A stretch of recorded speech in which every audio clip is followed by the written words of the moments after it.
জানেন কি বিশ্বসেরা সেই বিশ্ববিদ্যালয় পুড়িয়ে দেওয়ার ঘটনাটি? 9টি তল বিশিষ্ট বিশ্বের বৃহত্তম লাইব্রেরি, যা পুড়ে ছাই হতে সময় লেগেছিল বেশ কয়েকটা মাস।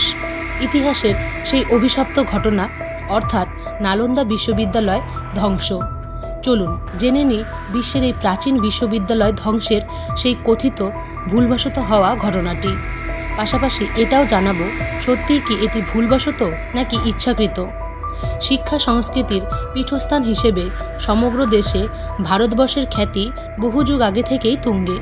ভারতের বেশ কিছু শাসক আদি, মধ্য ও প্রাচীন যুগে শিক্ষা সংস্কৃতির জন্য গড়ে তুলেছিলেন বেশ কিছু প্রতিষ্ঠান। বলতে পারেন সেগুলো ছিল বৌদ্ধ শিক্ষা প্রতিষ্ঠান, যেগুলোর মধ্যে নালন্দা বিশ্ববিদ্যালয় ছিল সর্বোচ্চ। আর তাই ভারত ছাড়াও মধ্য এশিয়া, কোরিয়া, চীন ও তিব্বতের ছাত্ররা অধ্যয়ন করতে আসত এখানে। বিশ্ববিদ্যালয়টি ধ্বংস করে দিয়েছিল তুর্ক আফগান সামরিক জেনারেল বখতিয়ার খলজির নেতৃত্বে 1990-এর দশকে হানাদের একটি লুণ্ঠনকারী সৈন্যদলেরা। অদম্য শক্তিতে পরিপূর্ণ বখতিয়ার খলজি সংগ্রহ করা কিছু সৈন্য নিয়ে আক্রমণ করেন হিন্দু রাজ্যগুলি। হিন্দু রাজ্যগুলির মধ্যে ঐক্য ছিল না, আর তাই সেগুলো বখতিয়ারের অধীনে চলে যায়। চারপাশে ছড়িয়ে পড়ে বখতিয়ারের বীরত্বের কথা এবং অনেক মুসলমানেরা তার দলে যোগদান করেন।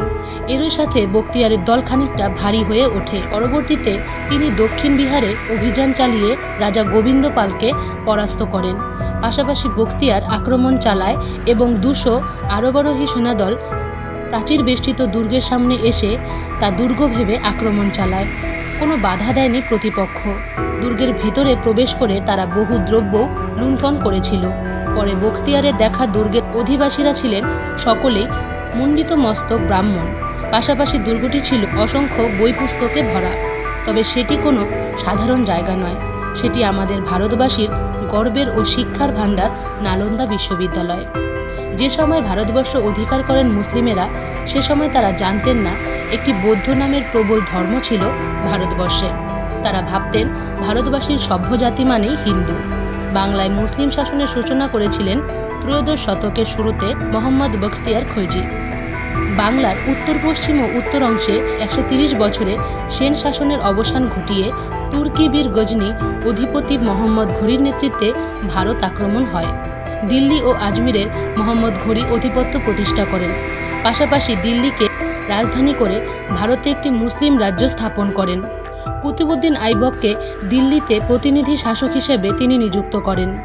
তবে বেশ কয়েকজনের মতে বখতিয়ার খলজি নালন্দা বিশ্ববিদ্যালয় ধ্বংস করেননি। কারণ হিসেবে জানা যায়, যে মুহূর্তে নালন্দা বিশ্ববিদ্যালয় ধ্বংস হয়েছিল সে মুহূর্তে তার শাসনকাল ছিল না। তবে বেশ কিছু গবেষক এটি ভুল বলে জানিয়েছেন। সেই সময় বাংলা এবং বিহারে মোহাম্মদ বখতিয়ার খলজির নেতৃত্বে বিজয় সম্পন্ন হয়। একবার বখতিয়ার খলজি অসুস্থ হয়ে পড়েছিল, তার নিজস্ব বৈদ্য তাকে সুস্থ করতে পারেননি। ঠিক সেই সময় কোনো এক ব্যক্তি তাকে উপদেশ দিয়েছিলেন ভারতবর্ষের নালন্দা বিশ্ববিদ্যালয়ের আচার্য রাহুল শ্রী ভদ্রাই তাকে সুস্থ করে তুলতে পারে। তিনি এটাই জানার চেষ্টা করেন যে এই আচার্য কতটা ক্ষমতাশীল, যেখানে তার নিজস্ব বৈদ্য তার কাছে হার মানবে। খিলজি আচার্যকে বলেন, আপনি আমাকে ওষুধ ছাড়া সুস্থ করে দেখান। আচার্য তার কথা মেনে নিয়ে তাকে একটি কোরআন পড়তে দিয়ে চলে যান। সেই কোরআন পড়ে একটা সময়ের পর তিনি সুস্থ হয়ে ওঠেন। এরপর তিনি আচার্যর কাছে জানতে চান তিনি কিভাবে সুস্থ হলেন। আচার্য জানান, কোরআনের প্রতিটি পাতায় ওষুধ লাগানো ছিল। এরপর খিলজি অবাক হয়ে ভাবেন, অন্য ধর্মের এই আচার্য কিভাবে এতটা শক্তিশালী। এইরকম জ্ঞান বা শিক্ষা তাদের ধর্মে না থাকায় এ ভেবেই তিনি নালন্দা বিশ্ববিদ্যালয় আক্রমণ করেছিলেন।